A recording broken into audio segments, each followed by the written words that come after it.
Bonjour à tous et bienvenue pour cette dernière vidéo sur le cours sur les fonctions affines. Aujourd'hui, on va donc traiter la dernière partie, signe d'une expression. Pour cela, il faut absolument que vous ayez vu la vidéo qui concerne le signe d'une fonction affine, parce qu'on va se servir de ça, du signe d'une fonction affine, pour établir le signe d'une expression. Alors, qu'est-ce qu'on entend ici par expression? En fait, c'est soit un produit, soit un quotient. Donc là, dans le cours, on va voir le produit et le quotient. Donc ce premier exemple, ça va concerner un produit de deux nombres qui sont tous les deux l'expression d'une fonction affine, et donc on va chercher le signe du produit de ces deux nombres. Et je vous rappelle une propriété que vous connaissez depuis un moment, c'est que le produit de deux nombres réels de même signe est positif. Donc si vous multipliez deux nombres positifs, ça vous donne un nombre positif. Si vous multipliez deux nombres négatifs, ça vous donne un nombre positif. Et par contre, le produit de deux nombres réels de signe contraire est négatif. Donc si vous multipliez un nombre positif avec un nombre négatif, le résultat est négatif. Et on va voir comment utiliser cette propriété-là pour résoudre cette inéquation. Donc ici, on cherche à savoir quand est-ce que le produit 2x moins 5 facteur de 3 plus 6x est positif. C'est-à-dire pour quelle valeur de x, quelle valeur au pluriel, pour quelle valeur de x, ce produit-là va être positif.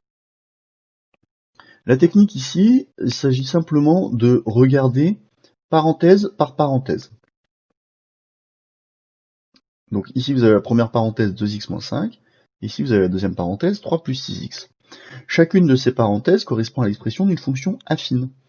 Donc l'idée c'est de trouver le signe de chacune de ces fonctions affines. C'est pour ça que vous avez une ligne pour 2x moins 5, une ligne pour 3 plus 6x. Alors on va commencer par la première, 2x moins 5.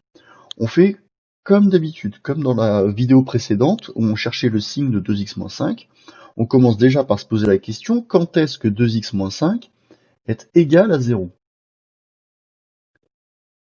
Donc là, il suffit de isoler x, 2x moins 5 est égal à 0, si et seulement si 2x est égal à 5. J'ajoute 5 à gauche et à droite de l'égalité. Et enfin, je vais diviser par 2. Donc je vais obtenir x égale 5 divisé par 2. Voilà, donc cette expression-là est égale à 0 lorsque x est égal à 5 demi. On va faire la même chose avec la deuxième expression, 3 plus 6x. Et on va regarder quand est-ce que ça, c'est égal à 0. Donc, même chose, je veux isoler l'inconnu x, donc je vais enlever 3 à gauche et à droite.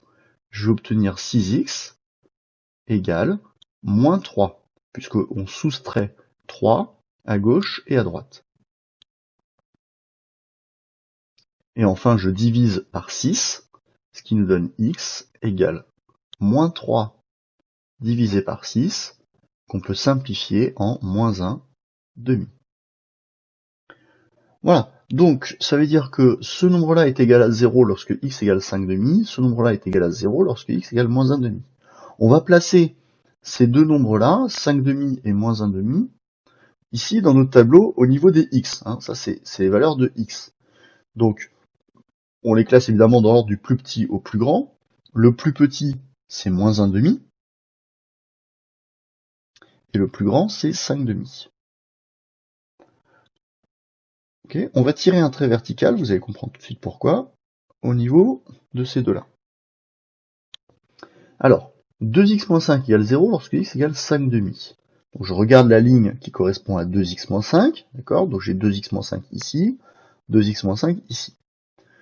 Cette ligne-là, on me dit qu'elle est égale à 0 lorsque x égale 5 demi. Donc je regarde la ligne, c'est égal à 0 lorsque x égale 5 demi. Donc je vais mettre un 0 ici.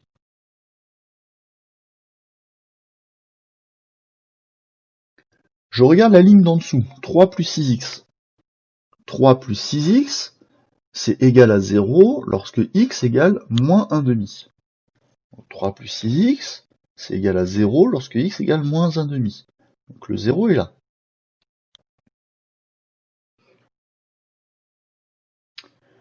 Bien. Maintenant, il faut compléter les signes avec les plus et les moins. C'est exactement ce qu'on a fait lors de la dernière vidéo. Donc, ici, comment ça se passe? Votre fonction là, affine dont l'expression est x 2x moins 5. Le coefficient directeur, c'est 2.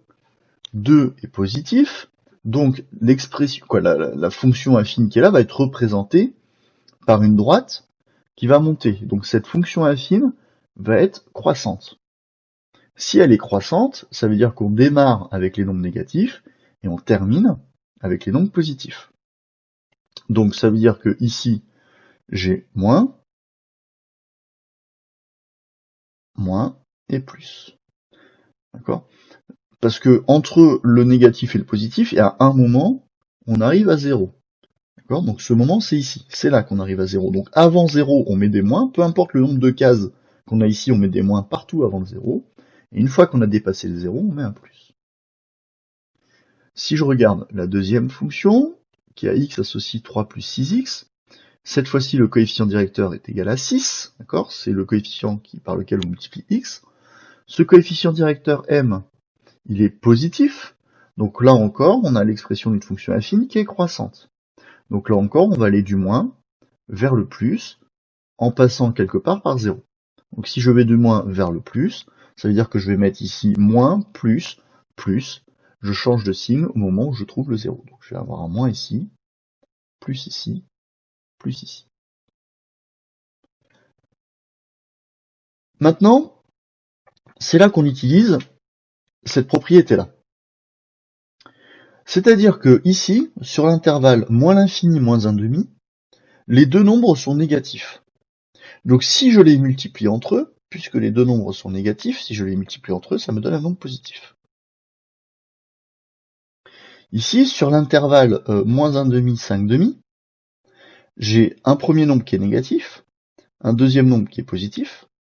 Donc, comme je vais multiplier deux nombres qui sont de signe contraire, le résultat va être négatif. Et enfin, ici, je multiplie deux nombres qui sont positifs, donc le résultat est positif. Et qu'est-ce qui se passe au niveau des barres verticales? Les barres verticales correspondent à x égale moins un demi et à x égale 5 demi. Quand x égale moins un demi, on sait que le deuxième nombre est égal à 0. On ne sait pas combien vaut le premier nombre. Le premier nombre, on ne sait pas, mais le deuxième, on sait qu'il vaut 0. Et donc vous savez que si je fais un nombre multiplié par 0, je vais obtenir 0. Et même principe ici, pour 5 demi, je sais que le premier nombre vaut 0, le deuxième, je ne sais pas combien il vaut, mais peu importe, puisque si je fais 0 multiplié par n'importe quoi, je vais bien trouver 0.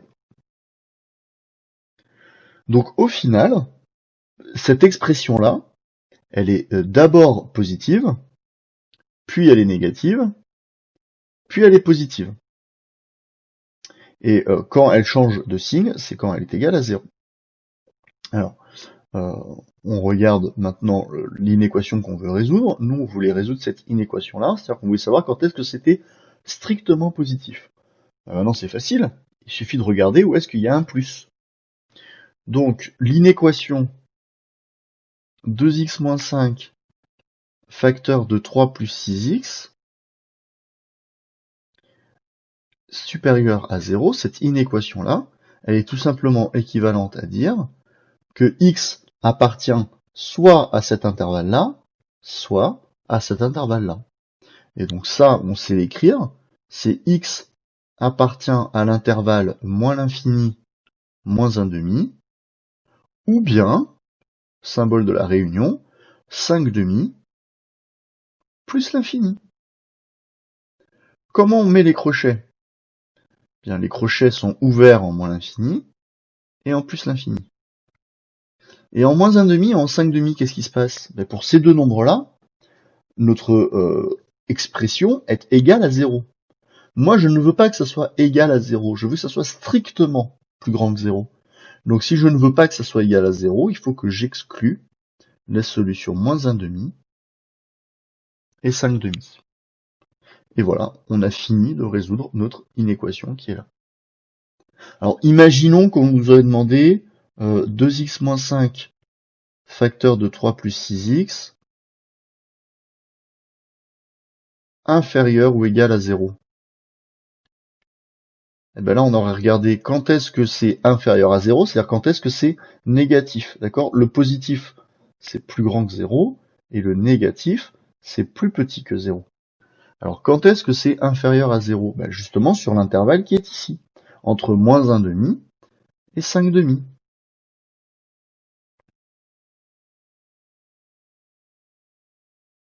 Maintenant, qu'est-ce que je fais des crochets?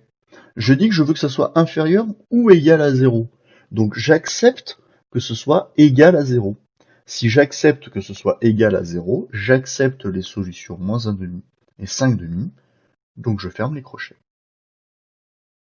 Alors, on nous demande de vérifier le résultat à l'aide de la calculatrice. Donc, prenons la calculatrice.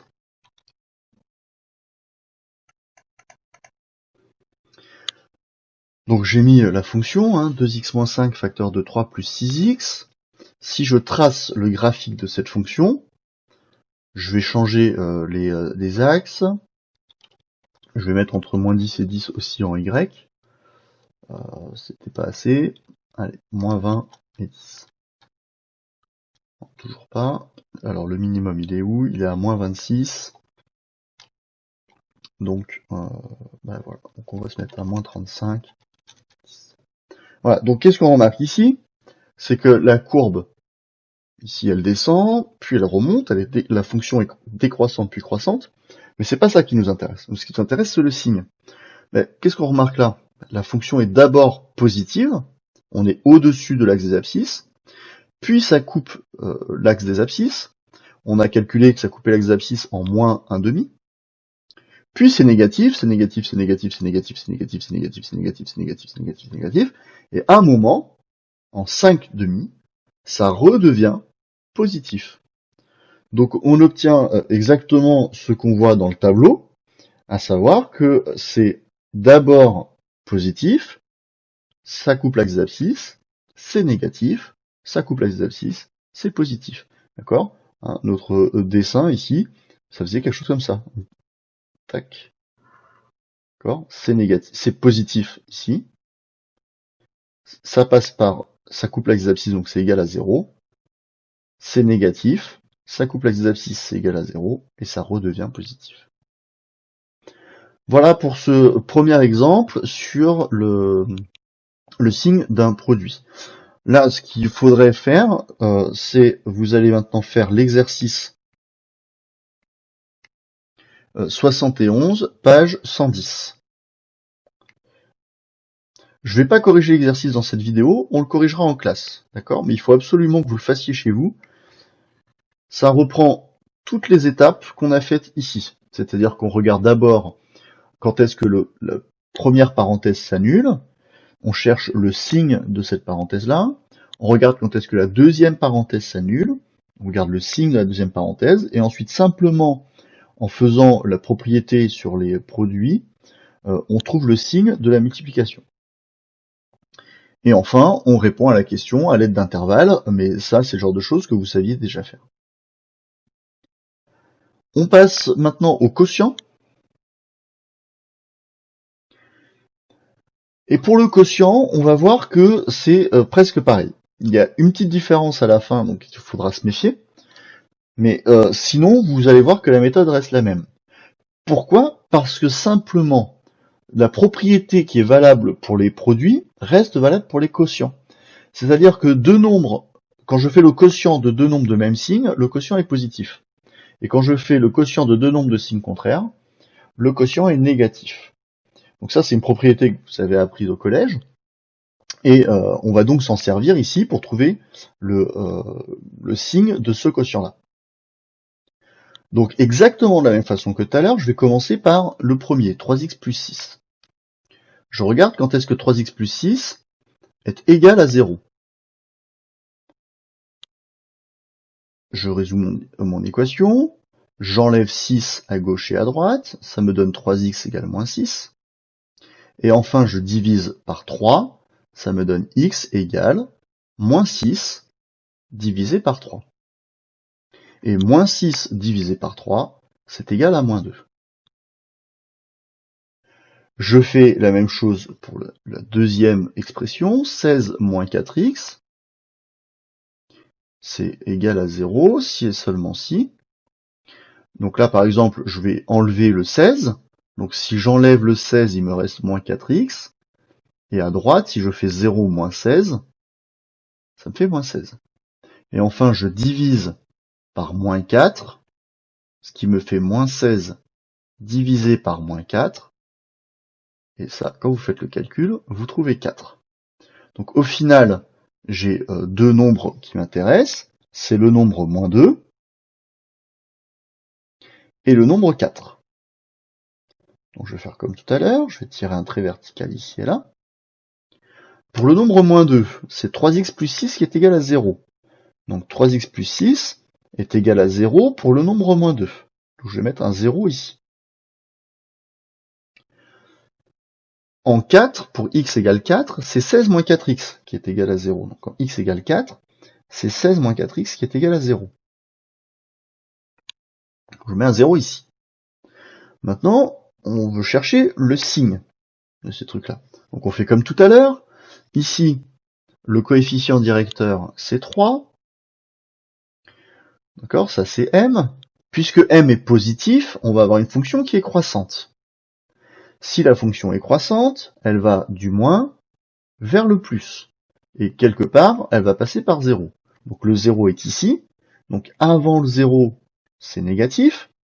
Et après le 0, c'est positif. On regarde ici la deuxième fonction. La deuxième fonction, le coefficient m, il est égal à moins 4. Cette fois-ci, il est négatif. Donc on va avoir une fonction qui va être décroissante. Elle est décroissante, donc elle va du plus vers le moins. Et quelque part, ça passe par 0. Donc avant le 0, c'est positif. Et après le 0, c'est négatif. D'accord? Puisqu'on va du plus vers le moins, ça descend. Donc ça descend du plus vers le moins. Maintenant, on applique la propriété sur les signes. J'ai ici un nombre négatif divisé par un nombre positif. Donc quand je fais le quotient des deux, moins divisé par plus, ça me donne un nombre négatif. Ici, maintenant, entre moins 2 et 4, j'ai un nombre positif divisé par un nombre positif. Donc le résultat est positif. Et enfin, entre 4 plus l'infini, j'ai un nombre positif divisé par un nombre négatif, donc le résultat est négatif. Donc c'est vraiment les mêmes propriétés que celles que vous connaissez. D'accord ? Négatif divisé par positif, ça fait moins. Plus divisé par plus, ça fait plus. Et plus divisé par moins, ça fait moins. Qu'est-ce qui se passe maintenant au niveau des zéros ? Alors on fait comme tout à l'heure. Ici, le premier nombre est égal à 0. Donc j'ai 0 divisé par n'importe quoi. Je sais pas quoi, mais voilà. Donc c'est 0 divisé par n'importe quoi. Donc ce 0 divisé par n'importe quoi, ça me donne 0. Vous savez que si vous faites 0 divisé par ce que vous voulez, ça fait 0. Ici, en 4, j'ai quelque chose, je sais pas quoi, divisé par 0. Là, ça nous pose problème. On ne peut pas diviser par 0. Donc, puisqu'on ne peut pas diviser par 0, il faut le faire apparaître. Je vais prendre le rouge pour que vraiment vous reteniez qu'on ne peut pas diviser par 0. Et donc, comme on ne peut pas diviser par 0, ce qu'on fait, c'est qu'on met une double barre.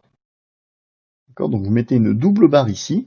Ça veut dire, cette double barre-là, ça veut dire que l'expression n'est pas définie.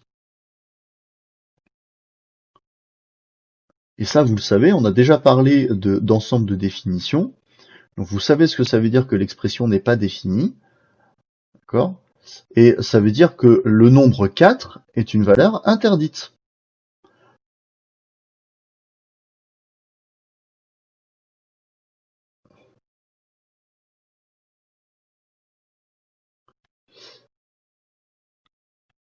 C'est-à-dire que si je veux calculer le numérateur quand x égale 4, je peux calculer le numérateur quand x égale 4. Je peux calculer le dénominateur quand x égale 4. Mais si je veux calculer le quotient des deux, je ne peux pas calculer le quotient des deux quand x égale 4, puisque je n'ai pas le droit de diviser par 0. Donc s'il y a une double barre, quoi qu'il arrive, cette expression-là n'existe pas quand x égale 4. Elle est ni positive ni négative, elle n'existe pas. Voilà, on ne sait pas ce que ça vaut. Du coup, comment est-ce que maintenant je résous cette inéquation-là? Donc 3x plus 6 divisé par 16 moins 4x. Donc on veut savoir quand est-ce que c'est inférieur ou égal à 0. Eh bien, inférieur ou égal à 0, ça veut dire que le résultat est négatif ou égal à 0. Quand est-ce que le résultat est négatif? Ici ou là. Donc ça veut dire que x appartient à l'intervalle moins l'infini moins 2, ou bien il appartient à l'intervalle 4 plus l'infini. Comment on met les crochets? En l'infini, c'est toujours ouvert.